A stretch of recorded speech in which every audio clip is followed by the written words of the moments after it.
کارکے جو انٹرنیشنل پاکستان کی ڈیلز تھیں، کارکے کے اوپر بجلی کے جو پلانٹ لگانے تھے، اس کے علاوہ جو ادارہ یعنی ایک انٹرنیشنل یہ کمپنی تھی جس کے ساتھ پاکستان کی ریاست نے معاہدہ کیا تھا، اسی طرح سے آپ دیکھیں کہ جو ریکوڈک تھا اس کے اوپر، اور پھر یہ اتنے دو اہم معاملات تھے، 3 بلکہ کیسز، جس کے اوپر سپریم کورٹ نے سو موٹو لیا اور یہ ڈیلیں ختم کر دیں، جس کے بعد پوری دنیا ہمارے ساتھ جو ڈیل کرنے سے پہلے جو ہے وہ کتراتی تھی بھی۔ حال ہی میں آپ نے دیکھا ہوگا ورلڈ بینک نے کیا لکھا ہے کہ پاکستان جو ہے وہ پی آئی اے کی نجکاری کے حوالے سے پہلے اپنی عدالت کے طرف سے اطمینان ہونے دے، اور بہت سی چیزیں۔ تو کارکے کی ڈیل نے اربوں ڈالرز پاکستان کو جو ہے وہ ہر جانا اس پہ بھرنا پڑا، اسی طرح سے ریکوڈیک کے اوپر پاکستان کو نقصان ہوا۔ تو ایسے بہت سارے بے شمار غلط فیصلے جن کے اوپر کوئی نظر ثانی کا اختیار یا اپیل کا حق جو تھا وہ موجود نہیں تھا، جو کہ بنیادی حقوق کے خلاف جو ہے سمجھا جاتا ہے۔ اچھا، جو نواز شریف صاحب کا کیس ہے اس کے اندر ان کا جو کیس تھا اقامہ کے اوپر جو ان کی نااہلیت ہوئی تھی، وہ تو ایک قانون سازی اور ہو گئی جس میں کہ 5 سال کے لیے کہہ دیا گیا کہ اب یہ 5 سال کے لیے جو ہے ان کے اوپر جو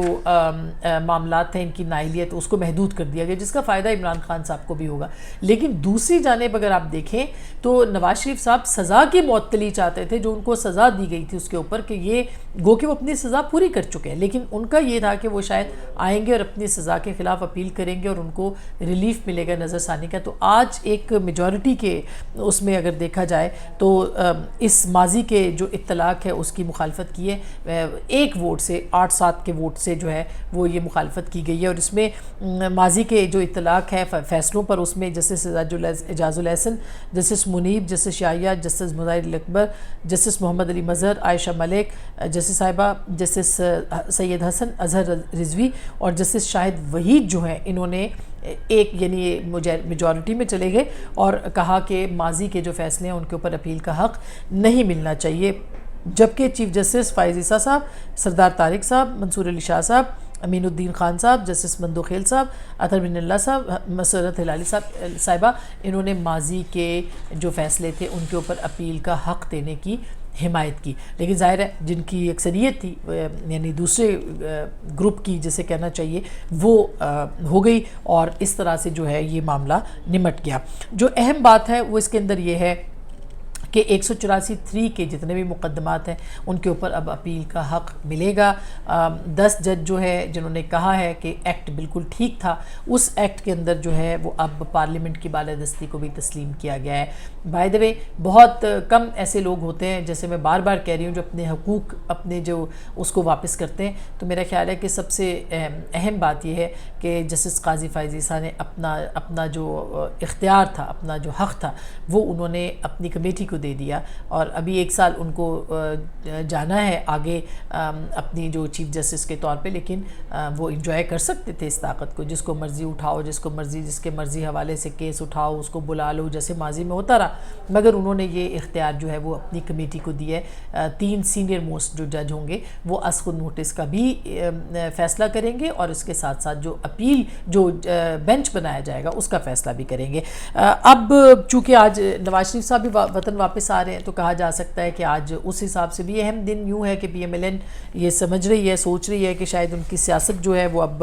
میاں صاحب کے بلبوتے پہ ہے، اور وہ آئیں گے تو ظاہر ہے ان کی سیاست جو ہے وہ اس کو 4 چاند لگیں گے۔ یہ پی ایم ایل این کی وہ ہے، ایک بڑا چیلنج ہوگا نواز شریف صاحب کے لیے واپس آنا اور آ کے سیاست کرنا، یہ بہرحال ایک بہت اہم بات ہے، اور اس کے اوپر بھی جو ہے وہ باقی سب چیزیں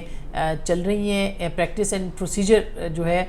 بل، یہ ایک طویل عرصے سے انڈر ڈسکشن تھا، اور آج جو عطا بندیال صاحب کے ساتھی تھے وہ کچھ معاملات کے اوپر تو ہوئے، لیکن عطا بندیال صاحب کی جو اور جسٹس منیر کی جو ایک طرح سے ڈکٹیٹرشپ اور جس طرح سے وہ مطلق العنانیت اور پتہ نہیں کون کون سے نظریے ضرورت، کم از کم اس کے اوپر ایک جو ہے وہ بار لگی ہے، اور اس کو روکنے کی کوشش ضرور کی گئی ہے، اور اس کا کریڈٹ ان 10 ججوں کو بھی جاتا ہے، اور اس کے ساتھ ساتھ چیف جسٹس قاضی فائز عیسیٰ صاحب کو بھی جاتا ہے۔ یہ بھی آپ کو بتا دیں کہ ایک طویل عرصے سے فل کورٹ جو ہے وہ بھی نہیں سنا جا رہا تھا، مختلف کیسز کے اندر، جیسے انتخابات کے التوا کے حوالے سے، جیسے دیگر جو معاملات تھے ان کے اوپر بار بار جو ہے وہ کہا جاتا تھا کہ فل کورٹ بنایا جائے، سیاسی جماعتیں کہتی تھی فل کورٹ بنایا جائے، لیکن فل کورٹ نہیں بنایا جاتا تھا۔ تو اب ایک فل کورٹ ہوا، پاکستان کے عوام نے براہ راست یہ مناظر اپنے ٹی وی اسکرینز پہ دیکھے، انہوں نے دیکھا کہ کون کون کس طرح آرگیومنٹ کرتا ہے، کس کے آرگیومنٹ میں کتنا وزن ہے، کتنا مدلل ہے، کتنی دلیل کے ساتھ بات ہوئی ہے۔ تو یہ ایک اچھا ایکسپیریمنٹ رہا جس کو پائلٹ پروجیکٹ آج قاضی فائز صاحب نے قرار دیا۔ میرے نزدیک یہ پائلٹ پروجیکٹ جمہوریت کا ہے، اس میں عدلیہ اپنی جو خود احتسابی ہے اس کے عمل سے گزر رہی ہے، گزرنا شروع ہوئی ہے، وہ عمل شروع ہوا ہے، اور آگے جا کے پاکستان کی سیاست، پاکستان کی معیشت اور پاکستان کے اندر کردار جنہوں نے پاکستان کی سیاست کو اور معیشت کو یہاں لا کھڑا کیا ہے، ان کا بھی احتساب جو ہے وہ ضرور ہوگا، یہ امید کی جا سکتی ہے۔ سو اپنا بہت خیال رکھیں، اب تک کے لیے اتنا ہی، اللہ نے کے بعد۔